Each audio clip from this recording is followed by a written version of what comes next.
4வது அதிகாரம் அதனுடைய 9வது வசனம். யாப்பேஸ் தன் சகோதரரை பார்க்கிலும் கனம் பெற்றவனாயிருந்தான். எனக்கு அன்பான தேவ பிள்ளைகளே, ஆண்டவர் உங்களை கனம் பெற்ற ஒரு மனுஷனாய் கர்த்தர் உங்களை மாற்றப் போகிறார். இன்னைக்கு நிறைய மனிதர்கள் உங்களை கனவீனம் பண்ணலாம், உங்களை புறக்கணிக்கலாம், உங்களை வேண்டாம் என்று ஒதுக்கி வைத்திருக்கலாம், தூக்கி எறியப்பட்ட ஒரு கல்லை போல நீங்கள் வாழ்ந்து கொண்டிருக்கலாம்.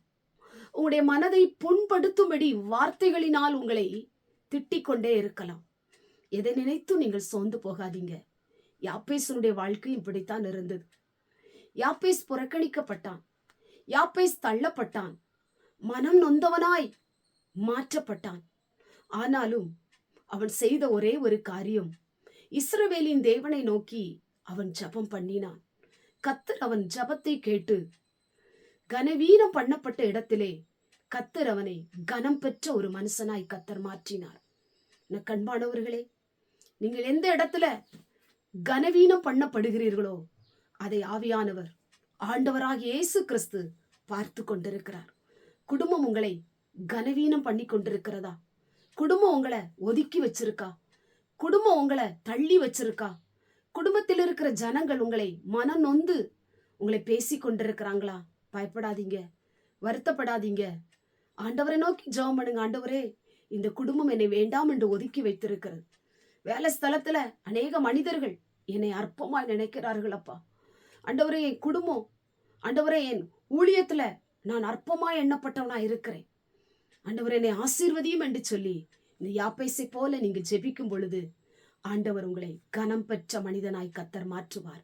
யாப்பேசின் ஜெபம் பெரிய ஆசீர்வாதத்தை அவனுக்கு கொண்டு வந்தது. கர்த்தர் அவனை ஆசீர்வதித்தார், அவனுடைய எல்கைகளை பெரிதாக்கினார், அவனுடைய வாழ்க்கையை ஆசீர்வதித்தார். அவனுடைய ஜெபத்தை கர்த்தர் கேட்டார், அவனுடைய வேண்டுதலை கேட்டார். யார் அவனை அற்பமாய் நினைத்தார்களோ அவர்களுக்கு முன்பாக அவனை கனமுள்ள ஒரு மனிதனாய் கர்த்தர் மாற்றினார். உங்களையும் ஆண்டவர் நிச்சயமாய் மாற்றுவார். இந்த வசனத்தின்படி நீங்கள் கனம் பெற்ற மனிதர்களாய் வாழ்ந்திருக்கும்படி ஆண்டவர் செய்வார். கண்களை மூடி ஜெபம் பண்ணுவோம்.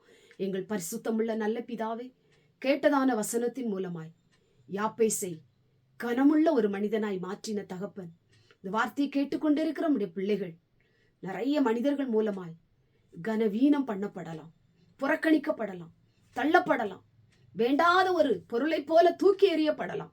எல்லாவற்றையும் பார்க்கிற தெய்வம் நீர். அவருடைய ஜெபத்தை கேட்டு அவளை கனம் பெற்ற மனிதனாய் மாற்றும்.